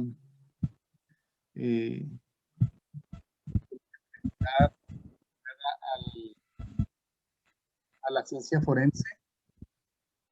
Vamos a ver 2 técnicas de biología molecular para ciencia forense. Y es rápido también. Y vamos a ver biología molecular aplicada a la bioremediación. Y vamos a ver también la práctica de PCR-RFLP. Entonces les encargo mucho que para el viernes todos, sin excepción todos, hagan un diagrama de flujo de lo que consistirá la práctica de PCR-RFLP. Sería. Creo que es la práctica 8. Bueno, pero en el manual no viene como práctica 8, pero busquen la práctica de RFLP-PCR o PCR-RFLP. Hagan el diagrama de flujo, por favor. ¿Ese sería para cuándo? Para el viernes. Ah, ok. Antes de la clase. Lo pueden hacer en la computadora o lo pueden hacer a mano y le toman foto y lo suben al Classroom. Lo voy a poner ahorita mismo en cuanto termine la clase, entonces déjenme anotar aquí. No se me olvide que son 2 tareas. Voy a poner tarea de diagnóstico molecular de enfermedad infecciosa, ¿ok? ¿Se acuerdan de esa tarea? Sí. Sí, de desarrollar el método. Sí. ¿no? ¿No? Esa es para el lunes.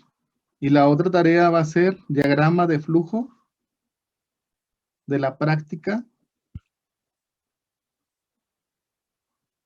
de PCR-RFLP. Hoy vimos PCR-RFLP, entonces ya podemos ver esa práctica con base a lo que vimos hoy de aquí. Entonces, estudien la práctica, hagan el diagrama de flujo y nos vemos el viernes. ¿Qué les parece? Muy bien. Ok, profesor. Sí. Bueno. Profe, la tarea para el lunes, ¿cuál era? Perdón. La tarea para el lunes es realizar, voy a regresarme. Esa.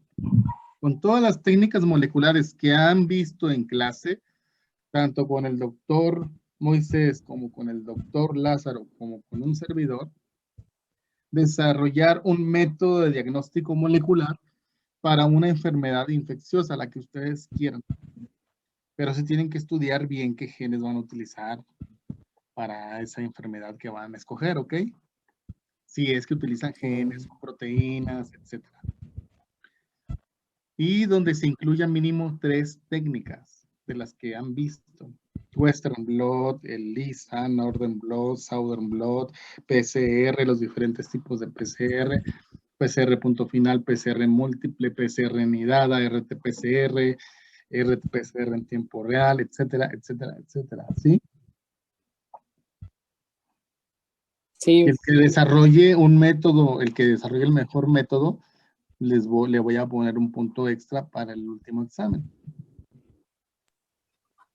Va. Ok. Profe, había dicho otra cosa que tenemos que investigar, ¿no? Creo que era de las ondas Stackman. Sí, lo de las ondas Stackman tienen que investigarlo, pero ya nos lo explicó muy bien el doctor Lázaro y ya lo vimos ahorita, pero eso ya no es necesario que me lo entreguen, nada, ya lo entendieron, ¿no? Sí. Pero viene en el examen, entonces lo importante de las ondas Stackman era para que entendieran por qué el diagnóstico molecular de SARS-CoV-2 se hace con sonda Stackman y aparte es una PCR en tiempo real de tipo múltiple, porque cada sonda Stackman trae un fluoróforo de diferente color. Uno para el gen E, uno para el gen N y uno para el gen RDRP. En el Classroom va a poner la tarea, o sea, lo que está... O sea, ¿dónde tienen que subir la tarea? No, pero o sea, en su, como su tarea va a venir lo que está pidiendo. Nada más les voy a poner tarea de diagnóstico molecular de enfermedades infecciosas. Y la otra va a decir tarea de la práctica PCR-RFLP. Ustedes deben saber de qué se tratan esas tareas. ¿Quieren que lo repita? Todos los alumnos que ya se fueron a dormir o que ya están allá viendo series en Netflix o algo, avísenles, chicos, por favor. ¿Sí? Para que hagan la tarea. Mandaron al grupo, profesor. ¿Eh? Ya lo mandaron al grupo de WhatsApp. Ok, perfecto. Para que todos hagan la tarea. Entonces, acuérdense que son 2 tareas. ¿Tienen dudas los que sí están ahorita presentes? Del PCR, RGLP es solo el diagrama de flujo, ¿verdad? El diagrama de flujo de la práctica nada más. Ajá. Y de la otra es, a ver, Osvaldo, ¿les puedes decir de qué se trata la otra tarea, la de diagnóstico molecular de las enfermedades infecciosas? Sí, vamos a desarrollar un método de diagnóstico de cualquier enfermedad o cualquier microorganismo infeccioso, pero vamos a incluir dentro de este método 3 técnicas que ya hayamos Mínimo. visto. Pueden poner Mínimo. más, ¿eh? Bueno, sí, Mínimo 3 mínimo 3 técnicas que hayamos visto en todo el curso de biología molecular. Bueno. Entonces, Ok. como dice el padre en misa, podéis ir en paz. Descansen. Amén. Sí, profe, gracias. Descansen, nos vemos. Gracias, profe. Eric, ok, nos vemos entonces el viernes, ya vamos a acabar el curso ya nada más el viernes, y el lunes nos da clase el doctor Moisés y ya empezamos con seminarios. Ok. Sí. Bueno, Gracias, hasta luego. no hay dudas, ¿verdad? Luego, gracias. ¿Cuándo es el